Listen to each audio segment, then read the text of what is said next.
Assalamualaikum warahmatullahi wabarakatuh. Sampai ketemu lagi kita di podcast Albima 1208 channel. Are you ready guys? Open the mic. Dan beberapa terakhir kemarin kita bahas banyak tentang kopi. Kita kembali lagi ke dunia medis original ini.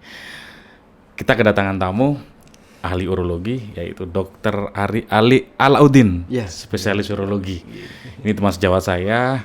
Tema kita pada hari ini adalah fraktur penis atau penis patah. Nah, kita akan bahas apa topik menarik ini dari awal sampai akhir. Kalau ada pertanyaan nanti kita bisa ngisi pertanyaan di kolom komen ya. Oke, selamat datang Dr. Ari, spesialis urologi. Selamat datang. Terima kasih dok sudah diundang di sini. Keren lah. Ini podcast pertama tentang bedah ini kita. Karena selama ini topik-topik lain medis yang lain. Nah, ini tema pada hari ini adalah tentang fraktur penis ya. Pasti orang akan berpikir, loh ada tuh fraktur atau patah penis. Biasanya kan patah itu pada tulang kan? Betul. Biasanya patah tulang. Identiknya dengan tulang. Identiknya patah itu dengan tulang. Betul. Mungkin Dr. Ari bisa menjelaskan dari awal apa sih penyebabnya ya, penyebabnya kok bisa patah itu penis gitu loh. Nah, tapi sebelumnya mungkin kita bahas dari awal aja. Sorry saya kelewatan. Kenapa dinamakan fraktur penis? Gitu. Okay. Kenapa? Ya, bukan tulang. Bukan tulang. Nah, gimana? Jadi unik sebenarnya dok ya. Jadi di dalam penis ini kan nggak ada tulang. Betul. Tapi kalau ada cedera kok bilangnya fraktur penis atau patah penis. Yeah. Jadi fraktur penis atau patah penis ini khas cedera yang terjadi pada penis yang sedang ereksi. Jadi ketika penis itu ereksi, pembuluh darah itu kan terbungkus di corpora cavernosa. Dia terbungkus oleh sebuah jaringan. Di jaringan itu yang robek. Yeah. Nah, di situ dinamakan fraktur penis. Khasnya terjadi ketika penis ereksi, ada suara seperti pop sound atau cracking sound, jadi seperti krek gitu. Ya. Jadi mungkin itu awal mulanya kenapa dibilang patah penis atau fraktur penis gitu. Jadi kenapa dinamakan fraktur atau patah penis? Betul. Bukan tulang tapi bisa patah gitu. Bukan tulang tapi bisa patah. Pasti menarik ini. Aduh, ini. Terus kira-kira yang bisa menyebabkan bisa patah itu loh, kenapa penis ini? Kan bahaya ini kalau kita punya penis tapi patah gitu kan. Betul. Apa mau di gips gitu. Atau dipen ya dok. Atau dipen. Jadi begini, yang dinamakan patah penis ini kembali lagi karena dia adalah cedera yang terjadi pada pembungkus pembuluh darah penis yang terjadi saat penis itu ereksi. Penyebabnya antara lain yang paling sering saat berhubungan intim. Jadi biasanya entah dengan manipulasi seperti apa, penis ini selip dan akhirnya terjadi cedera tumpul. Paling sering bisa dengan bagian selangkangan atau pantat. Jadi ketika penis ini sedang kaku-kakunya, tapi tidak pas masuk ke dalam tempatnya, jadinya cedera tadi dok. Patah. Berarti intinya penis patah itu bisa patah itu saat berhubungan badan gitu ya? Bisa. Yang paling sering dok, angkanya adalah saat berhubungan intim. Bisa nggak? Bukan pada hubungan intim tapi patah? Bisa dok, jadi literatur menyebutkan yang paling sering selanjutnya adalah saat masturbasi. Oh gitu. Dan yang kemudian yang setelah itu yang juga paling sering adalah saat tidur dengan posisi penis ereksi, kita roll over melungker ya, berguling tapi pas nggak pas dok, jadinya ada cedera tumpul lagi dan patah. Nah itu tidak sengaja berarti. Betul, ya? Betul. Kalau yang berhubungan tadi ada unsur kesengajaan juga berarti? Biasanya begitu. Iya, tapi intinya pasti semua tidak sengaja ya kalau yang namanya patah penis itu ya. Betul. Jadi saat berhubungan badan gitu tadi ya. Terlalu over mungkin ya. Biasanya sih literatur menyebutkan saat posisi woman on top biasanya dok. Ya, jadi kan selip, habis itu dia terbentur dengan perineum atau yang lainnya, jadi pas nggak pas patah dok. Oh, jadi nggak pas masuk berarti gitu. Betul, nggak pas. Tapi kalau pas masuk nggak mungkin patah ya? Bisa nggak? Mungkin patah. Kalau pada saat woman on top gitu, apa goyangan yang perempuan terlalu keras atau bagaimana? Rasanya kok enggak, Dok. Enggak ya? Di literatur Sekeras-kerasnya goyangan itu enggak akan patah gitu ya? Kayaknya kok enggak. Berarti salah masuk atau enggak pas masuk? Enggak pas masuk, betul, Dok. Oh. Yang paling sering, angka paling seringnya saat enggak pas masuk itu tadi, Dok. Yang bisa patah. Betul. Oke. Yang pertama itu. Yang kedua tadi pada saat masturbasi. Betul. Masturbasi yang terlalu berlebihan. Wah, kencang banget masturbasinya berarti. Mungkin, Bisa iya, patah. betul. Ada Bisa kasus ya patah, itu Dok. ya? Ada Pernah. kasusnya, Dok. Berarti usia muda. Usia muda. Masturbasi patah. Kasusnya memang paling sering kalau fraktur penis secara umum usia-usia yang produktif dan aktif secara seksual, Dok. Gitu. Oke. Jarang yang bapak-bapak. Jarang sih, Dok. Cuman ada. Oh, aman. Yang merasa bapak-bapak loh ya. Kalau saya sih masih muda. Oke. Masih baru puber ya, Dok. Baru. Yang ketiga tadi adalah apa tadi? Saat ereksi tapi tidurnya Berguling. Berguling. Jadi nggak pas, Dok. jadi nggak sengaja berguling patah gitu patah, ya. iya, Biasanya Dok. pagi-pagi hari dia Betul. saat ereksi. Ereksi fisiologis pagi. Fisiologis. Iya. Ereksi normal gitu ya. Oke. Terus kalau sudah nih anggap kita saat misalnya berhubungan gitu ada yang patah gitu, krek gitu kan. Iya. Itu kalau sudah ereksi udah patah pasti nggak bisa ereksi lagi. Gejalanya kalau memang benar itu patah, biasanya langsung menyusut, Dok. Jadi begitu nyeri yang hebat, lalu langsung menyusut secara cepat. Jadi langsung kempes. Lalu habis itu sesaat setelah itu lalu diiringi bengkak Pasti dan langsung hilang ya ereksinya lebam. kan gitu ya. Iya, Dok, betul. Ini contoh ini apa? Betul. Nah, ini ada salah satu contoh ya, bagaimana gambarannya penis yang patah. Jadi kalau orang bilang itu seperti eggplant deformity atau terong, seperti terong. Jadi terlihat penis itu bengkok atau deformitas dan lebam. Jadi warnanya khas biru keunguan seperti terong, Dok. Jadi bengkok dan ungu, betul. Ungunya itu karena ada perdarahan? Betul, Dok, hematom. Hematom Perdarahan, Dok. Perdarahan di bawah kulit ya? Iya, betul, Dok, di bawah kulit. Jadi begini bentuknya ya? Betul. Pastinya. Jadi ini khas ada deviasi, ya, odem, deformitas dan hematom. Oh, mantap. Warnanya biru keunguan. Oke, sepertinya ada Nasar, kita break dulu sebentar. Aten. Oh, gitu.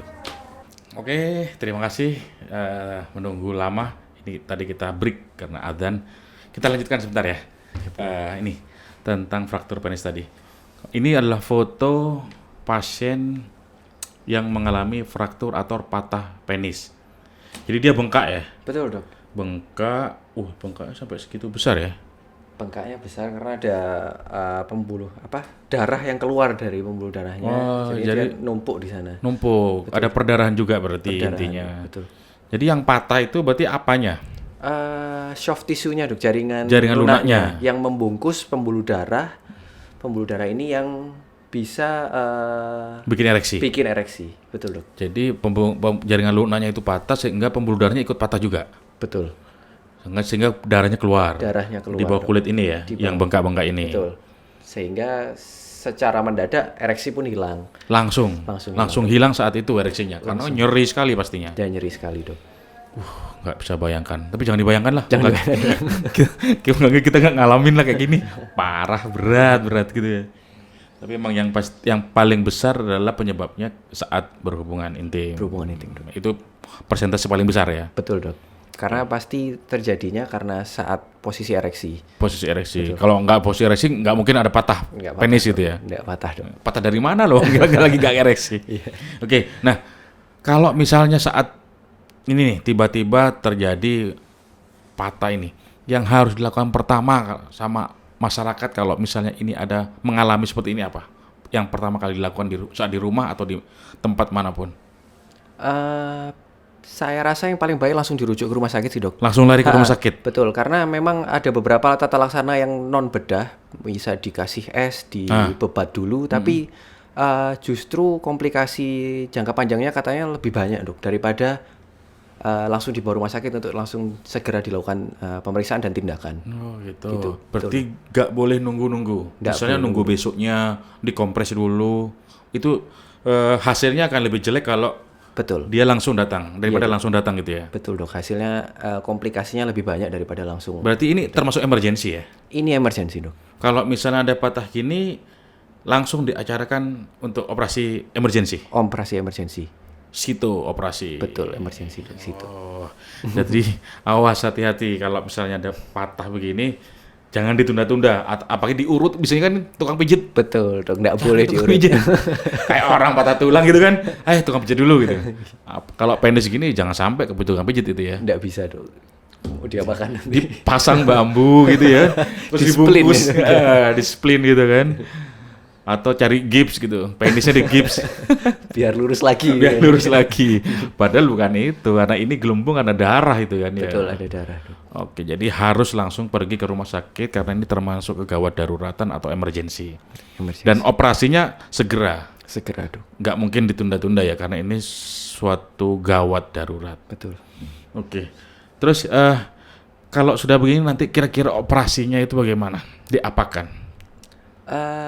Yang pertama kita lakukan sih kalau operasi kita buka semua pembungkus pembuluh darah tadi yang bikin ereksi, dok. Termasuk kulitnya ini? Termasuk kulitnya. Jadi kulitnya kita buka, lalu nanti kita cari robeknya di sebelah mana. Setelah kita ketemu robeknya, kita pastikan jaringan yang bagus, kita tutup lagi.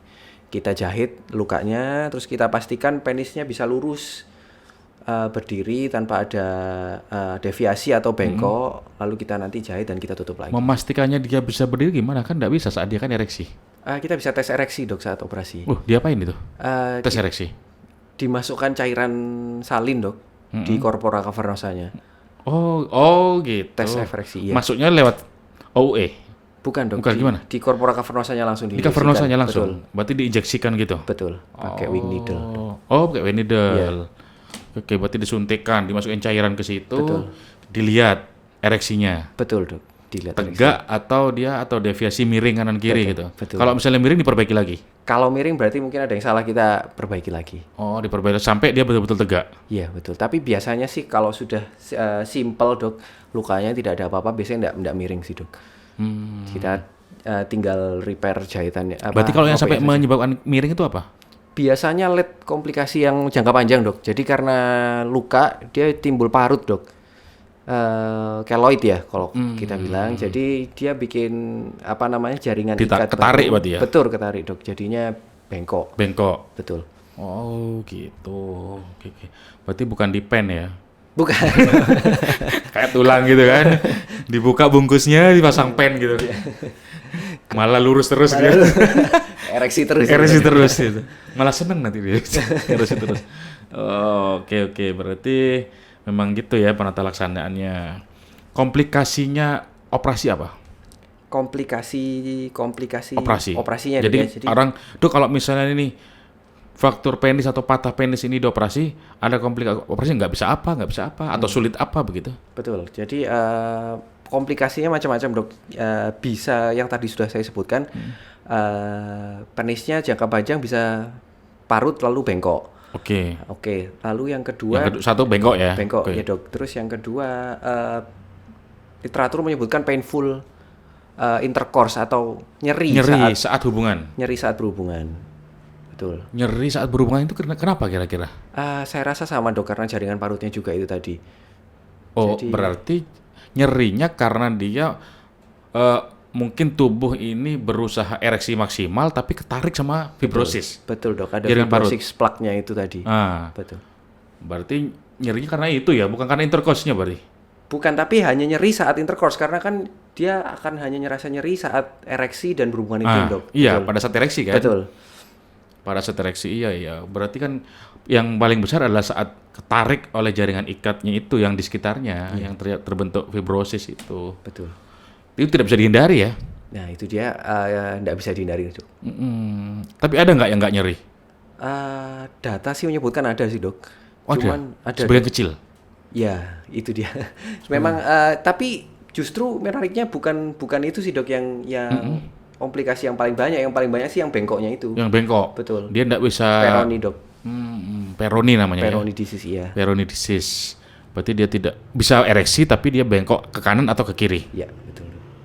Oh, itu bisa menghilangkan kepercayaan diri nggak sih ya? Bisa menghilangkan kepercayaan diri, sama juga mengganggu fungsi seksualnya juga, dok. Kan penetrasi saat koitus kan Oh, agak sulit. Nggak bisa jadi nggak bisa, Dok. Agak sulit karena Betul. miring. Karena miring, Dok. Berarti harus selalu dipegang dan diarahkan. Gitu ya. Betul. Supaya bisa tepat sasaran. Supaya bisa tepat sasaran. Tapi rasanya nggak bisa, Dok. Harus dikoreksi lagi, Dok. Oh, kalau itu tetap ya? Betul, iya. Berarti kemiringan sampai berapa derajat itu? Variasinya banyak, Dok. Kalau cuman miring sekitar 5 derajat masih bisa intercourse lah. Betul. Batasnya sih disebutkan sampai 30 derajat masih acceptable, Dok. Kalau kurang dari 30 masih acceptable, masih berfungsi baik secara fungsi. Kalau lebih dari 30 derajat berarti harus di repair atau dikoreksi. Harus dikoreksi, ya. Operasi lagi, Dok. Operasi lagi nanti peroni lagi. Nah, itu dia. Ya namanya sudah jaringan parut soalnya ya, kan. Betul. Karena kalau kita nilai ya, kalau kita sudah sama-sama tahu operasi pertama dengan operasi kedua, wah ini operasi kedua itu pasti lebih sulit daripada operasi pertama kan. Betul, Dok, karena ada jaringan ikatnya. Nah, jaringan ikatnya yang susah. Jadi pastinya nanti, wah ini saya koreksi, Dok, karena lebih dari 30 derajat dikoreksi, jaringan parut lagi. Ya kan? Iya. Memang tidak bisa dihindari. Ya sakit-sakit sendiri gitu ya. Sakit. Siapa yang bisa nyebabin patah gitu penisnya? Syukur-syukur ya maunya nggak patah. Betul. Oke. Jadi yang paling banyak adalah peronidiosis. Betul, Dok. Kemiringan itu, kemiringan penisnya. Iya. Waduh. Ngeri ya. Ngeri, Dok. Tapi belum yang paling parah, Dok. Yang paling parah sih sudah nggak bisa ereksi lagi. Nah, atau itu gimana? impotensi, Dok. Bisa impotensi gimana ceritanya? Jadi karena ada cedera ini dia membentuk arterio dan venous shunting, Dok. Jadi dia nggak bisa ngisi cavernosa secara maksimal, akhirnya ada shunting. Ada shunting arteri sama venanya. Betul, jadinya nggak bisa ereksi lagi, semua langsung keluar ke vena. Betul. Oh iya. Arterio venous shunting namanya. Jadi bisa terjadi kayak gitu ya? Bisa, Dok. Loh, kalau di repair? Saya belum pernah tahu itu yang bisa di repair, Dok. Angel ya? Iya, Dok.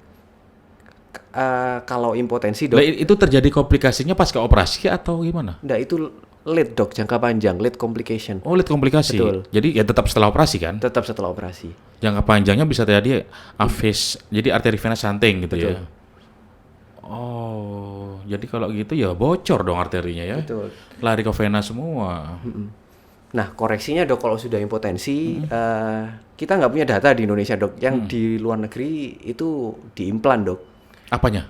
Penisnya pakai protesis. Iya. Jadi kan sekarang sudah banyak sekali, Dok, di luar negeri itu modalitas pengobatan untuk gangguan ereksi atau disfungsi ereksi. Ujung-ujungnya dan terapi yang paling mutakhir akhir-akhir ini adalah diimplan. Penisnya diimplan. Terus yang ada penisnya dipotong. Enggak, Dok. Jadi kita masukkan bahan artifisial ke dalam corpora cavernosanya, ke dalam penisnya. Gitu. Kok penisnya tetap original? Penisnya tetap original, Dok. Oh, gitu. Betul. Itu yang dimasukkan alat apa? Seperti apa? Macam-macam, Dok. Ada bahan silikon, ada bahan banyak sekali. Itu menghubungkan kemana itu alat itu? Protesinya itu? Alatnya hanya cuman seperti pembuluh darah gitu? Bukan, Dok.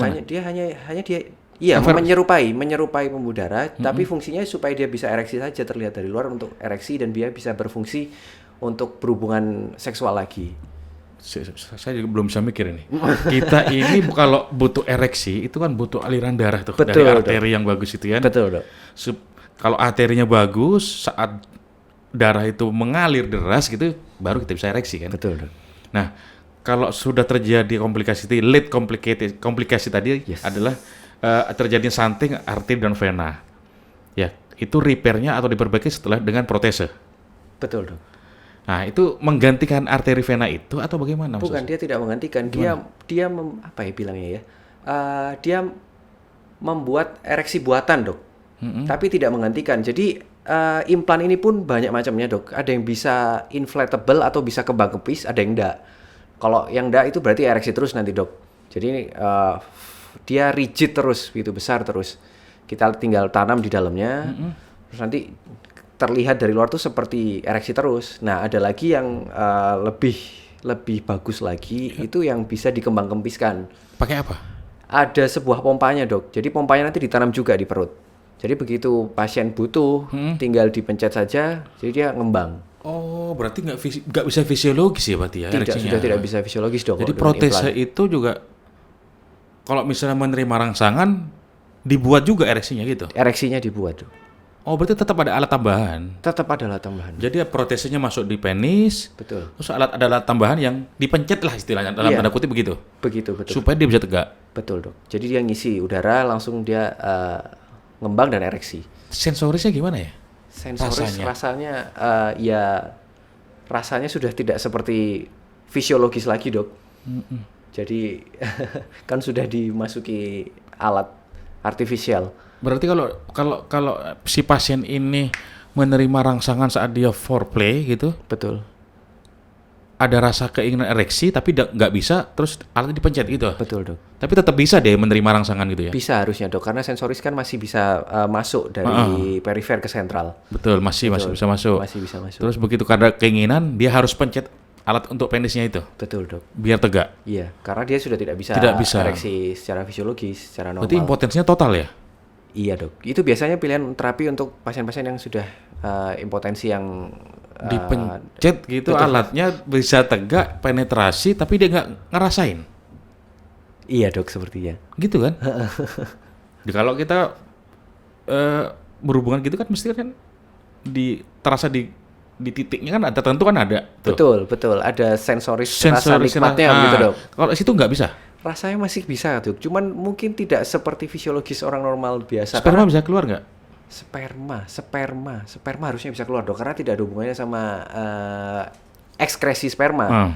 Karena sperma kan keluarnya nanti lewat kelenjar sperma sendiri, Dok. Tapi kalau nggak ada rangsangan dan rasa itu bisa betul. Keluar nggak sperma itu kan? Itu yang masih tanya.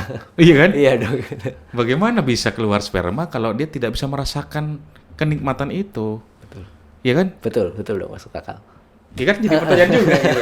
Tapi belum ada itu ya penelitian yang menyebutkan itu. Bisa keluar sperma atau enggak gitu? Saya belum pernah baca lebih jauh, Dok. Cuman memang karena di sini kan belum pernah ada, Dok, di Indonesia. Iya. Yang memasang protesnya itu ya? Iya, karena mungkin kan mahal satu dan pasien di sini kan kulturnya masih tabu, Dok. Karena sakit-sakit seperti itu orang lebih memilih malu, ya. Oh. Gitu. Tapi kalau secara teori bisa keluar ya spermanya? Bisa, Dok. Dengan protesnya itu? Bisa, Dok. Iya, tapi nggak bisa bayangin ya gimana dia bisa keluar ya kalau rangsanya nggak ada gitu. Nah, itu dia. Loh, kalau nggak ejakulasinya mungkin yang ini ada. Maaf, orgasmenya, Dok, ya. Betul. Nggak bisa mencapai deh ya. Nah, itu dia masih tanda tanya, Dok, ya. Karena kalau laki-laki kan beda dengan perempuan. Betul. Orgasmenya atau ejakulasi pada laki-laki ditandai dengan keluarnya sperma kan. Betul. Nah, itu iso nggak gitu kan? Bisa nggak gitu? Masih butuh pertanyaan. Ini belum terjawab pasti ya? Menarik ya, Dok. Belum terjawab, Dok. Menarik. Betul dong, pasti ini menarik sebenarnya. Aduh.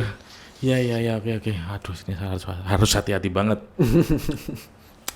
Slowly. Tapi tetap bisa nikmat gitu kan, daripada patah gitu. Pelan-pelan aja masih bisa nikmat kan. Betul. Buru-buru. Oke.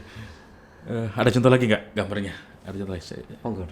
Oh, ini nih yang mau di repair ya? Iya. Kita percepat lagi ini. Dikelupasi gitu ya? Iya, betul, Dok. Ini setelah sudah ditutup. Oke. Baik. Oke. Jadi komplikasi itu sudah selesai semua sampai komplikasi dan aku pun juga merenung, aduh. Gawat kalau sudah begini. Laki-lakinya jadi hilang ya? Iya, Dok. Oke. Terima kasih lah penjelasan singkatnya, Dr. Ari. Semoga pemaparan ini nanti bisa jadi pelajaran lah buat teman-teman. Cukup hati-hati dalam berhubungan seksual. Cara yang sehat tetap harus dipakai. Jangan yang tidak sehat gitu ya. Nggak bisa berkata-kata apa. Oke lah. Membayangkan ini. Iya. Jadi membayangkan yang terakhir tadi, pertanyaan yang tadi. Bisa nggak dia ejakulasi gitu tanpa dia merasakan nikmatnya gitu kan? Betul, Dok. Oke, semoga kita bertemu di topik urologi yang lain. Amin, Dok. Jangan bosan ya kalau diundang ya. Siap, Dok. Oke, ada kenang-kenangan menarik nih buat Dr. Ari. Ukuran kaosnya apa? Gimana? Ukuran kaos. Ukuran kaos saya L kayaknya, Dok. L ya? L, Dok. Mas L. Nih, dari channel saya. Wah, terima kasih. Mungkin ditunjukin kamera. Ya. Bisa dibuka dulu. Dibuka. Nah, ini souvenir, semoga berkenan. Dari Albima 1208 channel. Wah, mantap.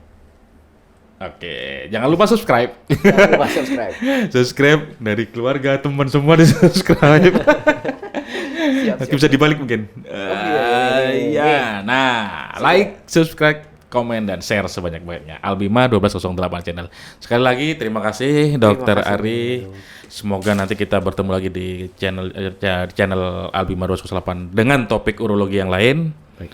Salam sehat dari Albima 1208 channel.